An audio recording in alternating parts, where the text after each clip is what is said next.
কিছু এরিয়া আছে ওখানে কবরের আযাব যায় না। যে সকল গুরুস্থানে আশা করা যায় কবরের আযাব নাই, ওই গুরুস্থানগুলোর ভেতরে একটি কবরস্থান হলো জান্নাতুল বাকি, যেখানে নবীর সাহাবায়ে কেরাম ঘুমিয়ে আছেন, শুহাদায়ে উহুদরা ঘুমিয়ে রয়েছেন। আশা করা যায় কারণ নসিব যদি এমন হয় যে মদিনায় গিয়ে তার মৃত্যু হয়ে যায়, তবে আশা করা যায় যতদিন কবর জগতে থাকবে আশা করা যায় কবরে আযাব হবে না। আর গুনাহগারের কবরের পাশে যদি কারোর কবর হয়ে যায় তাহলে এর একটা ভয় আছে, ভীতি আছে। আযাবের কবরের পাশের বাড়িওয়ালারও, পাশের কবরওয়ালার নেককারও হলেও তার একটা কষ্ট হয়। পাশের ঘরে যদি আগুন ধরে যায় আপনার ঘর নিরাপদ থাকতেও নিরাপদ না। পাশের বিল্ডিং এ আগুন লাগছে, হতে পারে যদি ভিতরে ঢুকে এখানে তার নিরাপত্তা নষ্ট হয়ে গেছে।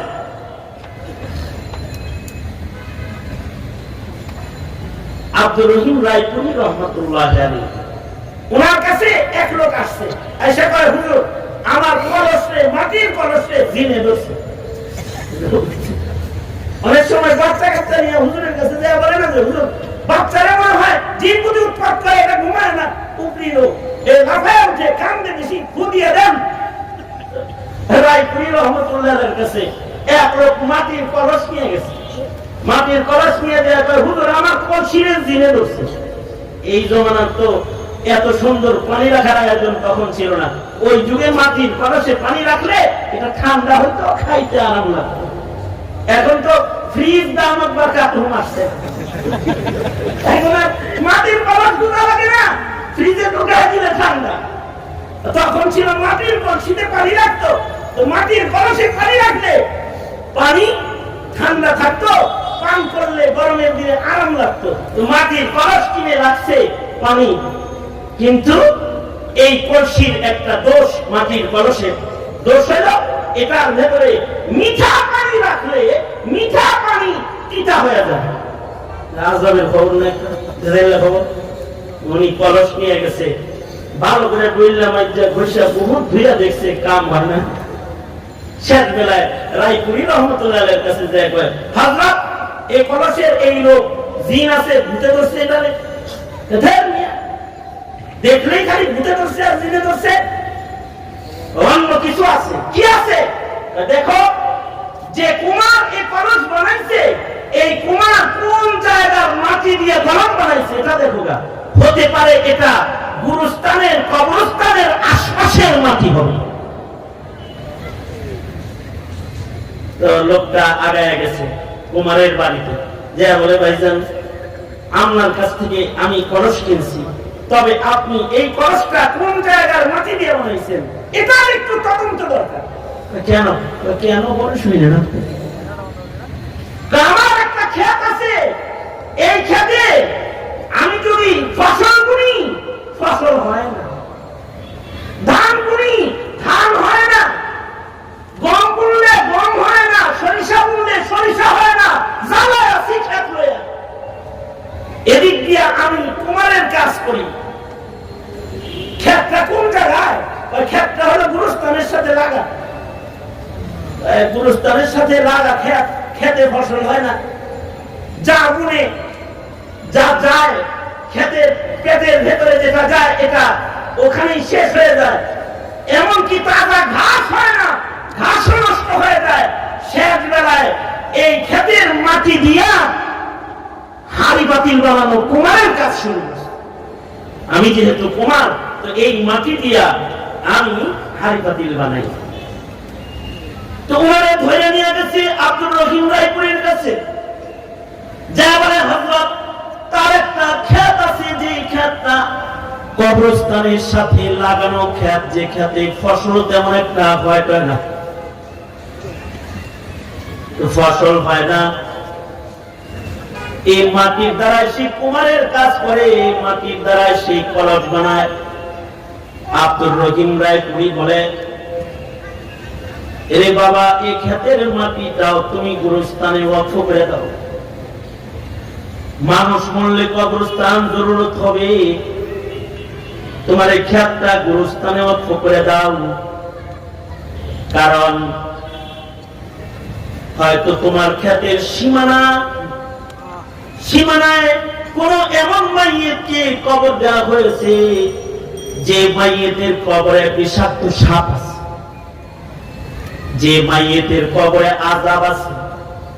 বৃষ্টির পানিতে হয়তো তোমার ক্ষেতের ভেতরে গুরুস্থানের মাটি দিতে হচ্ছে। গুরুস্থানের মাটি, কবরস্থানের মাটি তোমার মাটির সাথে লেগে যাওয়ার কারণে মাটির ছোঁয়ায় মাটি নষ্ট হয়ে গেছে। মাটির ছোঁয়ায় মাটি নষ্ট হয়েছে, কবরের আযাবের তাসির হয়তো তোমার মাটিতে পড়েছে। তোমার ক্ষেতটা গুরুস্থানে দিয়ে দাও। তুমিও তো একদিন কবরে যাইবা, সাদাকার নিয়তে এটাকে ওয়াকফ করে ফেলাও।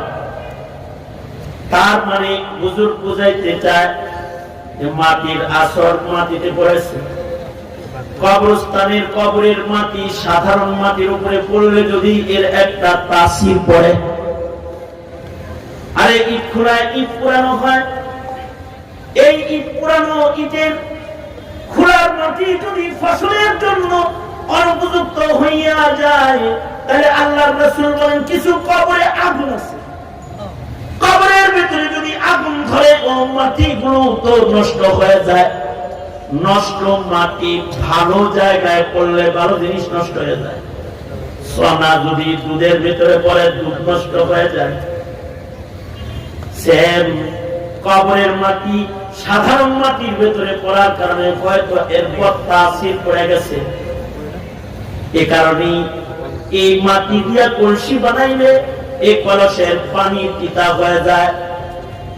যদি তাই হয় তাহলে মুহাম্মাদুর রাসূলুল্লাহ সাল্লাল্লাহু আলাইহি ওয়াসাল্লাম, নবী আলাইহিস সালাতু ওয়াস সালাম, নবীজির জিসমে আতহারের সাথে যে মাটিটা লেগে আছে, এই মাটির দাম কত? এই মাটির দাম তো এত আল্লাহর কাছে।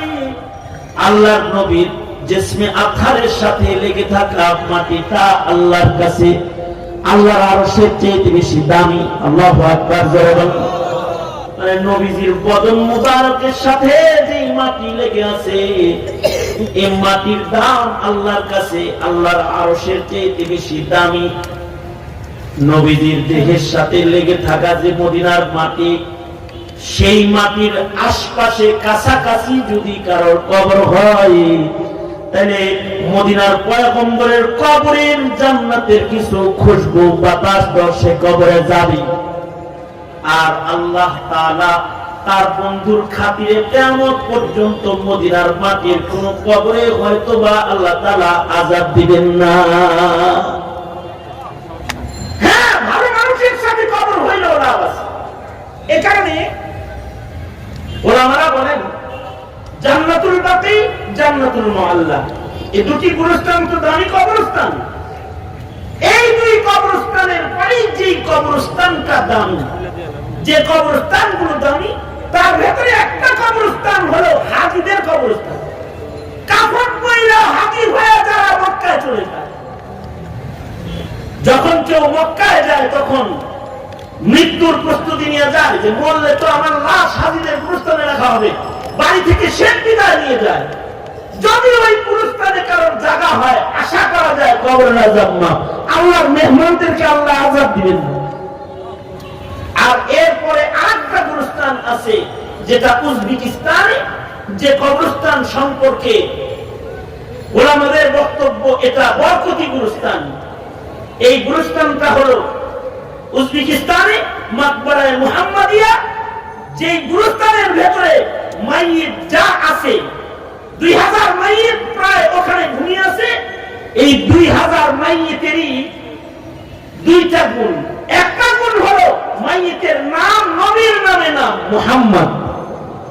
দ্বিতীয় নম্বর গুণ হলো যারা ওই গুরুস্থানে দাফন হয়েছে এদের সকলেই 1 লাখ করে হাদিসের সনদ সহ হাফেজ। সুবহানাল্লাহ। আগামীকালকে বলবেন 1 লাখ হাদিস সনদ সহ মুখস্থ। এটা তো চাকরিখানি কথা না। 1 লাখ হেদায়ার মুসান্নিফের 1 লাখ হাদিস মুখস্থ, ওই এলাকায় বাড়ি, কিন্তু ওনার নাম মুহাম্মদ না। এই কারণে ওই গুরুস্থানে ওনারে গুরুস্থান কবরস্থান কর্তৃপক্ষ জায়গা দেয় নাই যে তোমার নাম মুহাম্মদ না, এই লাশ এখানে চলবে না, এটা অন্য গুরুস্থানে রয়ে যাও। যদি 1 লাখ হাদিস মুখস্থ না হয় ও গুরুস্থানে জায়গা দেওয়া হতো না। এই জমানায় হাদিসের হাফেজও পাওয়া যায় না, তাই এখন ওখানে দাফন বন্ধ হয়ে রয়েছে। কারণ অক্ষকারী যিনি তার শর্ত 1 লাখ হাদিস মুখস্থ হইতে নাম মুহাম্মদ হইতে। আমাদের আল্লাহ তাআলা বাঁচাইছে যে 1450 বছর পরে আমরা যেই এলাকায় বসবাস করি, এই এলাকায় এমন কোন বেজাইল্লা মুমিন নাই যে অক্ষ করার সময় কোন শর্ত আইনা দিবে। যদি এই এলাকায় বাংলাদেশের কোন জমিন অক্ষ করার সময় এই শর্ত দিত যে কোন বেনামাজির কবর আমার গুরুস্থানে হবে না, খালি যদি এটা শর্ত দিত, তাইলে যারা নামাজ পড়ে না তারা মন্দিরেও জায়গা পাইত না।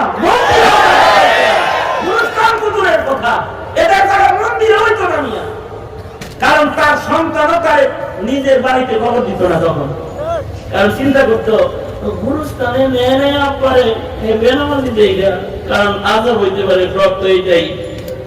আমি খামাখা আমার বাড়ির সীমানায় আব্বারে রাইখা আমার ঘরের খুনায় এখন যায় কোন লাভ আছে? সন্তান করতে গিয়ে রাতের অন্ধকারে বাপের লাশ নদীতে ভাসায় দিত মিয়া। কিন্তু এরকম কোন ভেজাই না মুমিন, মানে এত মজবুত মুমিন এই যুগে এখন আর নাই। এ কারণে সুদ খাও গুরুস্থানে জায়গা পায়, ঘুষ খাও গুরুস্থানে জায়গা পায়, জুলুম করো গুরুস্থানে জায়গা পেয়ে যাও, জায়গা পায়। ইসলামের উল্টা চলে, ইসলামকে মিটানোর চক্রান্ত করেও গুরুস্থানে জায়গা পায়। আল্লাহ বাঁচাইছে আমাদের, যে এরকম শর্ত কেউ দেয় নেই। তবে শর্ত না দিলেও গুরুস্থানে যাওয়ার আগে কেউ যদি রেডি না হয় তাইলে তার কবরে আযাব হবে। সুতরাং আজ থেকে দোয়া করবেন আল্লাহর কাছে, আল্লাহ কবরটা ভালো জায়গায় করে দিও। মনে করেন ডানে বামের কবর গুলা যেন কমস কম ভালো হয়, আল্লাহর কাছে দোয়া করতে হয়। আল্লাহ ডানে বামের কবর গুলা যেন তাহাজ্জুদ করা হয়, নামাজি হয়, ইবাদত বন্দেগী করতে ভালো হয়, তাহলে কবরে থাইকাও আরাম পাওয়া যাবে। এই কারণে চতুর মুমিন যারা তারা মসজিদে জায়গা অক্ষ করে, মাদ্রাসার জায়গা কিনে কোরআন তেলাওয়াত চালু করে, কবরের জায়গা অক্ষ করে, তারপরে মাদ্রাসার অক্ষ জমিনের ভিতরে দেয়া হয়। অক্ষ জমিন তো এটা আল্লাহর জমিন, আল্লাহর জমিনের ভিতরে কি আর আল্লাহ আযাব দিব? আমাদের চালাকি করে নিজের জীবনের কিছু অর্জিত সম্পদ মসজিদ মাদ্রাসায় দিয়ে ওর কোনায় শেষ হয়ে যায়, নিজেকে একটু বাঁচাইবার আশায়। এ কারণে এই ফিকির এগুলো ইমানি জীবনে দরকার। ইমানি জীবনে এই ফিকির গুলো যতদিন পর্যন্ত ছিল ততদিন পর্যন্ত ইমানদারি ভালো ছিল। যখন এই ফিকির গুলো নষ্ট হয়েছে তখন ইমানদারিও নষ্ট হয়ে গেছে, ইমানদারি নষ্ট হয়ে গেছে। আল্লাহ তাআলা এই ফিকির দান করুক। আজ থেকে দোয়া করবেন যে আমাদের কবর যেন ভালো জায়গায় হয়, ইনশাআল্লাহ। এটা একটা ভালো দোয়া করবেন, আল্লাহ তুমি আমাকে একটি ভালো জায়গায় কবর দিও যেখানে শুইলে আযাব হবে না। এই দোয়া করবেন ইনশাআল্লাহ। একটা আমল শিখাইলাম। তা উসমান ইবনে মাযউন এমন গুরুস্থানের মাইয়িত যেই কবরস্থানে আযাব নাই, তাও কেমন মাইয়িত? সর্বপ্রথম মাইয়িত। ফজিলত কি? কোরআন শুনে কালেমা পড়ে উনি মুসলমান। আল্লাহু আকবার। আল্লাহর কালাম শুনে কালেমা পড়ে মুসলমান। শুধু উনি নয়, আমাদের লিডার আকসাম সাইফি শত শত মানুষ নিয়ে, গোত্রের সব লোক নিয়ে আল্লাহর রাসূলের সামনে এসে কোরআনের এই আয়াত শুনে কালেমা পড়ে মুসলমান হয়ে গেছে। এই কোরআনের আয়াতের ভেতরে আজব অলৌকিকত্ব আছে যে কানে ঢুকলে ভেতরের ফায়দা হয়। এই কারণে উমর ইবনে আব্দুল আজিজ রাহমাতুল্লাহি আলাইহি এই আয়াতটাকে জুমার নামাজের খুতবায় লাগায় দিয়েছেন। সারা দুনিয়ার জুমার মসজিদে এই আয়াত তেলাওয়াত করা হয় জুমার দিনে খুতবায়, যাতে করে আল্লাহর কালামের এই আয়াতের তাসির মুমিনদের জীবনে পড়ে যায়। খতিবরাও বলতে থাকে ইন্নাল্লাহা ইয়া'মুরু বিল আদল ওয়াল ইহসান وإيتاء ذي القربى وينهى عن الفحشاء والمنكر والبغي يعظكم لعلكم تذكرون